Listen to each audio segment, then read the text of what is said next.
Hey, Disney fanatics, this is Troy from DisneyProTips.com. Coming to you guys today. I've decided I'm going to make a bunch of videos this summer to help you guys out with your Disney World vacations. You know, if you've seen me before in any videos, you know that my goal is 100% to help you to take more magical and affordable Disney World vacations. I want to show you things that aren't on the Disney World DVDs, or if you're on Facebook and you see some of the Facebook groups or Facebook pages where they tell you the top 10 things to eat in Magic Kingdom. Usually they're just clickbait articles. I want to show you guys much deeper into Disney.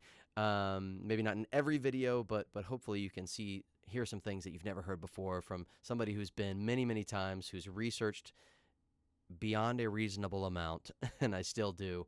So I love keeping up with the most current Disney news.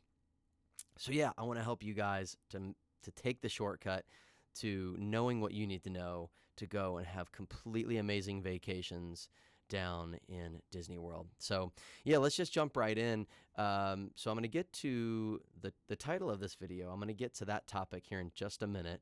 I have a question from the blog that kind of precipitated this video, but I did want to really quickly want to touch base on a bit of news that came out this week here in July of 2017, if you're watching this later. And that is that the Tron Light Cycle is going to be taking the place of Tomorrowland Speedway in the Magic Kingdom at Walt Disney World. I'm really excited about this.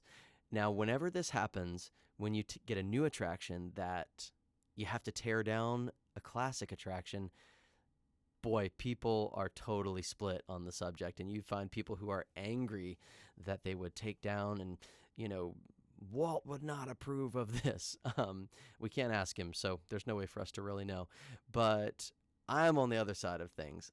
I as a creative person, as a person who's been in entertainment industry, I'm always for the new idea, the new creative thing, moving forward, stepping forward. Of course, I love Disney, and so I'm really nostalgic. But for me, I always lean on that side of moving forward and trying something new. So I think it's really cool. Of course, my 7-year-old son, Jonah, he might not be too happy for our next trip. But I think in the long run, he'll look back and say, yeah, it's pretty cool that we got this big, awesome ride. And it's time. One thing I hear people talk about a lot, and I completely agree with, is that Tomorrowland needs a new tomorrow, a new vision, and I think it's starting to look a little like the tomorrow of the 70s, and so Disney is competing out there in Orlando. I mean, they're competing with Universal, and they need to stay up with the times in some ways. And I'm sure there's some nostalgic attractions that'll never go away. But yeah, so please let me know in the comments what you think. Maybe you can sway me if you're one of those people who is a traditionalist and say, we don't need it, so it wasn't even a good movie. I've heard that. It's not even a great franchise. All kids love the Speedway. They can drive their car, and I have my first memory of this or that. So let me know. Get down in the comments. I'll be down there with you. We can chat about it. Have it out. All right. So let's get back to the topic for today. So I got a question from the blog. Let me read this here. Okay. It's a long question, so I'm just going to... Okay, right. Okay. So the gist of the question is about quick service dining in the Future World section of EPCOT. So depending on how familiar you are with EPCOT, there's two sides. There's the Future World side, and there is the World Showcase, which showcases countries, Canada, France, Mexico, Morocco. There's all sorts of countries back there. And the dining is awesome. But this question is a good one because sometimes you're over in Future World, and you're like, well, what's the dining like over here? I know it's great over in the countries because I can try different things from different international places. But is there anything good to eat in Future World? Because I'm over here, I'm riding some rides, I'm experiencing things, and we're hungry, so I can't go all the way to World Showcase to eat lunch or whatever it is.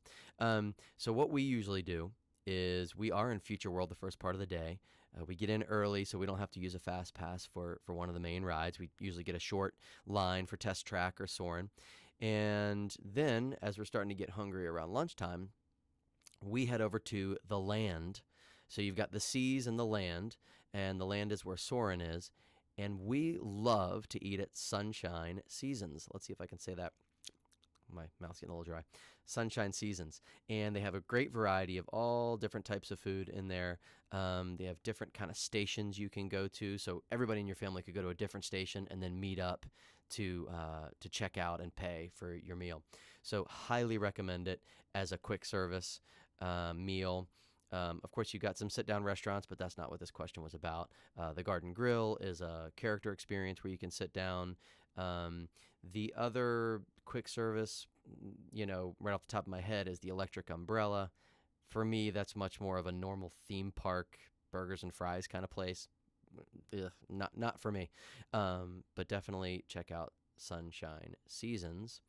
And then, what we like to do is maybe we'll go back to the resort, jump in the pool, rest for a little bit, and let our little 2-year-old take a nap.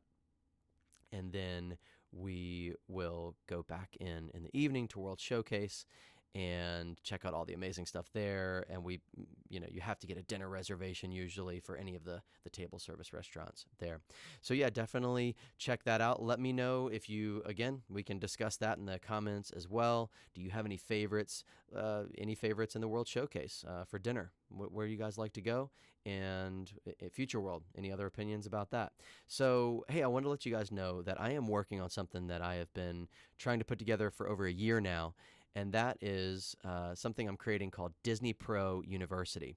And I want to create a program where in the quickest amount of time possible, I'm talking like 2 hours or less, that you'll be able to go through video modules and go from being somebody who knows little to nothing about Disney World vacations to what I would call a Disney Pro in just a matter of an hour or two, where you really know about the resorts, the theme parks, some of the other little techniques and money-saving things that we use to make our Disney vacations possible.